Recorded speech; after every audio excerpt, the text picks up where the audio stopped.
Hi friends, welcome to கீர்த்தி வீட்டு சமையல். இன்னைக்கு நம்ம ஒரு ஸ்வீட் ரெசிபி பார்க்க போறோம். அது வீட்ல இருக்க வெறும் ரெண்டே இன்கிரிடியன்ட்ஸ் வச்சு சூப்பரான ஸ்வீட் ரெசிபி பார்க்க போறோம். அது என்னன்னு பாத்தீங்கன்னா பால்கோவா. வாங்க இப்போ அந்த ரெசிபி செய்ய தேவையான பொருள் என்னென்னன்னு பார்க்கலாம். அதுக்கு முன்னாடி நீங்க இப்போதான் ஃபர்ஸ்ட் டைம் கீர்த்தி வீட்டு சமையல் சேனல் பார்க்குறீங்க அப்படின்னா மறக்காம சப்ஸ்கிரைப் பண்ணிக்கோங்க. பெல் ஐகானை கிளிக் பண்ணிக்கோங்க. அப்பதான் நாங்க போடுற ரெசிபீஸ் உங்களுக்கு நோட்டிஃபிகேஷனா கிடைக்கும். இன்னைக்கு இந்த பால்கோவா செய்கிறதுக்கு மெயின் இன்க்ரீடியன்ட்ஸ் ரெண்டு தாங்க. ஒன்று 1 லிட்டர் பால், அது ஃபுல் க்ரீம் மில்க் எடுத்திருக்கேன். நம்ம ஃபுல் க்ரீம் மில்க் எடுக்கிறதுனால நமக்கு பால்கோவாவோட அளவு அதிகமாக கிடைக்கும். அதனால தான் நான் ஃபுல் க்ரீம் மில்க் எடுத்திருக்கேன். அண்ட் தென் 1 லிட்டர் பாலுக்கு 150 கிராம் சர்க்கரை எடுத்திருக்கேன் நான். உங்களுக்கு ஒருவேளை சுகர் அதிகமாக சாப்பிடுவீங்க, ஸ்வீட்னஸ் அதிகமாக சாப்பிடுவீங்க அப்படின்னா 200 கிராம் வரைக்கும் கூட எடுத்துக்கலாம் நீங்கள். அண்ட் தென் ஏலக்காய் மேலே இருக்க அந்த தோலை நீக்கிட்டு விதையை மட்டும் எடுத்திருக்கேன். நெய் ஒரு 1/2 டேபிள் ஸ்பூன். இந்த ஏலக்காயும் நெய்யும் ஆப்ஷனல் தாங்க. நீங்கள் வேணும்னா எடுத்துக்கலாம், இல்லைனா அவாய்ட் பண்ணிடலாம். இந்த சுவையான இனிப்பான பால்கோவா செய்கிறதுக்கு வெறும் பாலும் சர்க்கரையும் மட்டும் இருந்தாலே போதும். வாங்க இப்போது இந்த ரெசிபி எப்படி செய்கிறதுன்னு பார்க்கலாம். இந்த பால்கோவா செய்கிறதுக்கு ஒரு அடிகனமான பாத்திரத்தில் நம்ம எடுத்து வச்சுருக்க பாலை ஆட் பண்ணிக்கோங்க. கண்டிப்பாக ஃபுல் க்ரீம் மில்க் தான் யூஸ் பண்ணணுமா அப்படிலாம் இல்லை. நீங்கள் நார்மலாக இருக்கிற பாலை யூஸ் பண்ணலாம். பட் ஃபுல் க்ரீம் மில்க் நம்ம யூஸ் பண்ணும்போது நம்மளோட பால்கோவாவோட அளவு அதிகமாக கிடைக்கும். இதை ஹையில் வச்சு கண்டினியூஸாக ஒரு 20 மினிட்ஸ் கிண்டி விட்டுட்டே இருங்க. இது மாதிரி கிண்டி விட்றப்போ உங்களுக்கு மேலே ஆடை படியும்.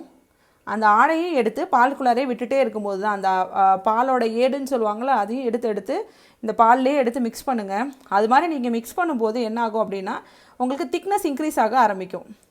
இப்போது ஒரு 20 மினிட்ஸ் கழித்து இதை பார்க்கலாம்.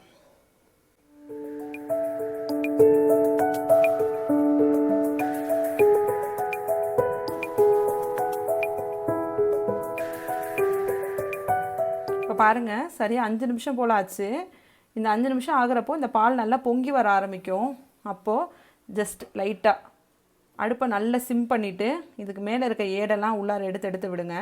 சைடில் படிஞ்சிருக்க ஏடையுமே எடுத்து உள்ளார விடுங்க. நீங்கள் இதை விட்டுட்டீங்க அப்படின்னா சைடில் இருக்கிறதெல்லாம் காஞ்சுருங்க. அப்புறம் உங்களுக்கு குவான்டிட்டி ஆஃப் பால்கோவா வந்து ரொம்ப கம்மியாயிரும். அண்ட் தென் இது மாதிரி பால் பொங்கினதுக்கப்புறம் நீங்கள் சிம்லேயே தான் வச்சு கிண்டணும். அடுத்த 15 மினிட்ஸு ஹையில் வச்சிங்க அப்படின்னா அகெயின் பால் பொங்கி வர தான் ஆரம்பிக்கும். ஒரு மீடியம் லோவில் கூட நீங்கள் வச்சு இதை சேம் அதே மாதிரியே கிண்டி விட்டுக்கிட்டே இருங்க.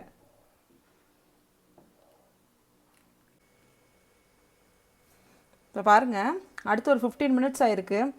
பால் ஏடு நான் சிம்பிளே வச்சு ஒர்க் பண்ணுறதுனால பால் ஏடு பாருங்கள் எவ்வளோ அழகாக மேலே வருதுன்னு.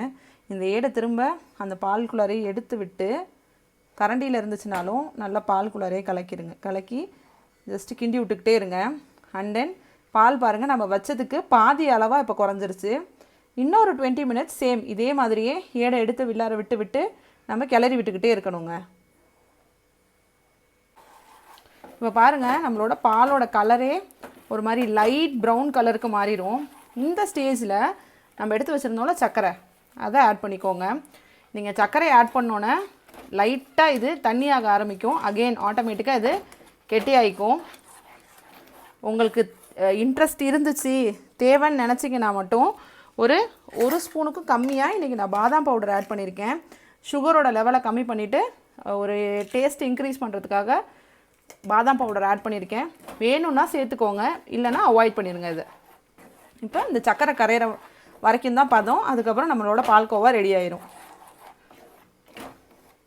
இப்போ இந்த பாதாம் பவுடர் ஆட் பண்ணியிருக்கிறதுனால நமக்கு நல்ல ஒரு ஃப்ரேக்ரன்ஸு, நல்ல ஒரு டேஸ்ட்டு எல்லாமே கிடைக்கும். நம்ம எடுத்து வச்சுருக்கோம்ல, அடுத்து இன்னொரு 1/2 ஸ்பூன் நெய் இருந்துச்சுல்ல, அதையும் இதோட சேர்த்து ஆட் பண்ணி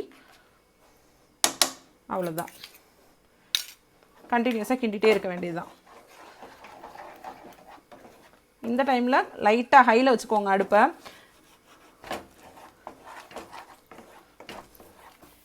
இப்போ பாருங்கள், நல்லா பால்கோவா திரண்டு கெட்டியாக ஆரம்பிச்சிருச்சு. நான் கரெக்டாக டைம் சொல்கிறேங்க.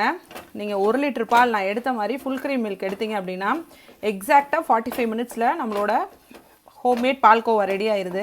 பால்கோவாவில் நிறைய வெரைட்டி இருக்குது. சம்டைம்ஸ் பால் திரிய வச்சு கூட பால்கோவா செய்வாங்க. ஆவின் பால்கோவாலாம் இருக்குல்ல, அதெல்லாம் அந்த மாதிரி தான் செய்வாங்க. நல்ல டேஸ்ட்டாக இருக்கும் அது. இது ஒரு வெரைட்டி ஆஃப் பால்கோவா.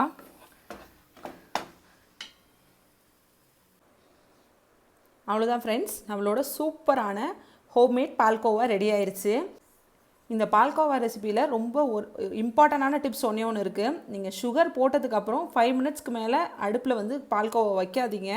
இல்லைனா பால்கோவா ரொம்ப ஹார்டாக, இல்லைனா ஒரு மாதிரி ஒரு 2வது கம்பி போதும் கம்பி போதும்னா சுகருக்கு வந்துடுச்சு அப்படின்னா ஒரு மாதிரி ஜவ்வு மிட்டாய் மாதிரி போயிடும். ஸோ நீங்கள் சுகர் போட்டு அடுத்த 5 மினிட்ஸில் அடுப்பை ஆஃப் பண்ணிடணும். அப்போ தான் நமக்கு வந்திருக்க பதம் கரெக்டாக கிடைக்கும்.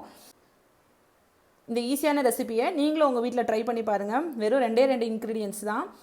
குழந்தைங்களுக்கும் நல்ல ஹெல்த்தியாக செஞ்சு கொடுக்கலாம். ஒரு பால் ஸ்வீட்டு செஞ்சு பார்த்துட்டு எப்படி வந்துச்சுன்னு கமெண்ட் செக்ஷனில் மறக்காமல் சொல்லுங்கள். அதே போல் எப்பவும் போல் கீர்த்தி வீட்டு சமையல் பேஜை லைக் பண்ணுங்கள், கமெண்ட் பண்ணுங்கள், சப்ஸ்கிரைப் பண்ணுங்கள். உங்கள் ஃப்ரெண்ட்ஸ்க்கும் இந்த ரெசிபி தெரியணும் அப்படின்னு நினச்சிங்கன்னா ஷேர் பண்ணுங்கள். பாருங்கள் இப்போது நம்மளோட பால்கோவா என்ன ஒரு டெக்ஸ்சரில் சூப்பராக வந்திருக்குன்னு. Thank you friends.